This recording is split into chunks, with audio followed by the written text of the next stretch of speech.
Hi there, Lindsay here, the Frugal Crafter. Today I'm going to show you how you can make your stamps come alive using an old-fashioned technique called analog lenticular animation. You've probably seen the new animation stamps that have been out on the market lately, but now I'm going to show you how to do it with what you already have. And you can see my little dragonflies are dancing there on that card. Those are just using regular rubber stamps, and I'm going to show you how to get this effect today. All you need are a few basic supplies. So basically you want a card base, it can be any size, and then you want a white panel that can fit inside of your colored card base. So since my black cardstock is 8.5 by 5.5, my interior white card panel is going to be 4.25 by 5.5. I've already went ahead and scored my black cardstock in the middle so that I can see where it's going to fold, and then I just need to make some guidelines on there to tell where I need to start and stop my cuts for my striped stencil. I'm going to use a white pen to mark this off. It's about 3/8 of an inch from the score line, and then again about 3/8 of an inch from the top of the card, and that will just kind of help me figure out where to cut my lines. You're going to need an X-Acto knife and a metal edge ruler so that it doesn't nick it when you cut, and I recommend taping your cardstock down to your cutting mat so it doesn't move as you slide your ruler over to make your slits in the cardstock. So you want to start at your top line and just cut straight down, and then you're going to shift your ruler over 1/8 of an inch and cut again. Now pay attention to how I'm using my ruler here. I have my ruler on top of the cut slits. That way, as I move across my card, I am not going to have any weak areas. That's going to hold down the cut cardstock so I don't have the cardstock pulling and tearing or have my knife slipping on me as I'm working. So you want to do that all the way along your card base. You want to leave probably about 1/2 to 3/4 of an inch on the end, just so you have a place for a little notch to punch out later.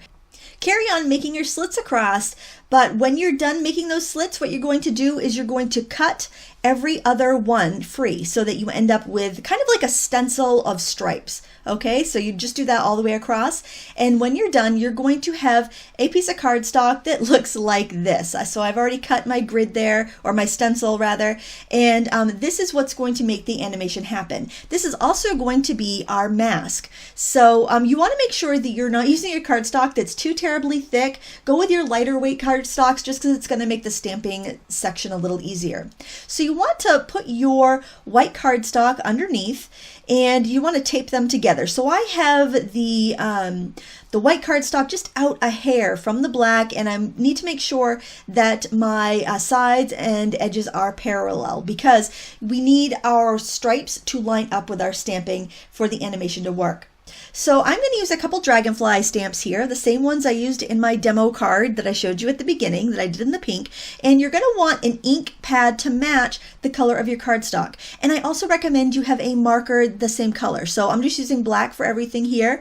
The reason you want the marker is that, and I'll show you in a minute, if your stamping doesn't work perfectly and it doesn't push down through all the grids, you'll be able to just go in there and touch it up. I also think that bold stamps work best for this, so this stamp does have a little bit of a pattern on it, but it's still going to be fine. Now you really want to push that stamp. I didn't push that stamp hard enough, and you can see that my stamp did not stamp very solidly, so I'm going to re-ink and try to go right on top of where I just stamped. It's a very forgiving project, but I do recommend you use clear stamps if you have them, just because they're a little squishier and they can fit down between the bars of your stencil a little bit better. Since it still skipped, I'm just going to go in with a black pen. This is just a memento marker, and I'm going to fill in the parts of the stamp that skipped. So it's not a big deal if that happens. It's still going to look fantastic. Now, if you're using like a line artwork stamp, I would recommend that you stamp it and then you fill it in with a marker because you are going to want that solid image to make your animation really pop and really look great. So I'm going to do the same thing with this smaller dragonfly stamp in a couple spots because I thought it'd be pretty if I had a couple movable bugs here. I thought it would just kind of add to it. Now, those stamped through really well, so I don't need to go in with a marker. Now what I'm going to do is lift up the tape so I can detach the black panel from the white panel, and I'm going to shift it over so I cover up those lines. See how they disappear? The dragonfly disappears. Now I can still kind of make out some of the stamping on my black cardstock, so I'm just going to use that as just a kind of a guide to remember where I stamped, and I'm going to restamp my dragonflies, but I'm going to tip them a little bit so that they are a little bit offset. The difference between where I stamped the first time and where I'm stamping this time is where the animation is going to happen. So it'll appear as though the dragonflies are fluttering back and forth from position 1 to position 2.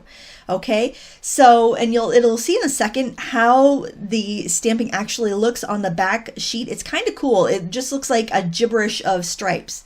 Just make sure you press really good so your ink can get through the lines. Now, sometimes you can shift it one more time and have another little gap to stamp in. I didn't find that to be the case with this one, but you can see with the 2 lines, this is what it's going to look like. It just looks kind of chaotic, but it's going to look really cool when we get our grid on there. Before you build your card, you want to test it and make sure that it looks good. So I am just going to move the grid back and forth over my stamping, and I can see my cute little dragonflies are fluttering. Oh my gosh, you're so cute. You could do this with butterflies too, or grasses blowing the breeze. Anything that would have movement in nature will work great. So I'm folding my black cardstock in half. Just make sure that your ink is on the inside so you don't see any of that ink residue on the outside of your card. And I can see it's going to work really well for me. And it's kind of thrilling when you get this animation to happen.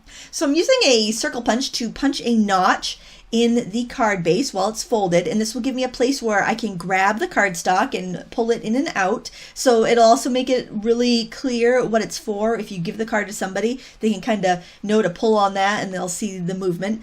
But I need to trim down my card a little bit so that I'll be able to adhere the sleeve. Otherwise, I'm going to glue the whole thing shut and that's not going to work. So I need to take off between 1/8 to 1/4 of an inch there. Usually 1/8 is pretty good because then I can use my 1/8 inch adhesive to seal the sleeve shut. But always cut a little bit on the small side. I mean, you only want to take off a little bit until you're sure, because if you overcut it and it falls down, the top of the card falls down below the top of the grid, it's not going to look so great. So now I'm going to check to make sure I have room for my adhesive. So I've got some score tape here, and this is a liner on the back, so I can stick it onto the black cardstock, but I don't have to remove the liner yet. That way I can just make sure there's room. And it does appear that I have just a little scant, maybe a 32nd of an inch there between the tape and the card, so that should give me plenty of room for it to slide in and out.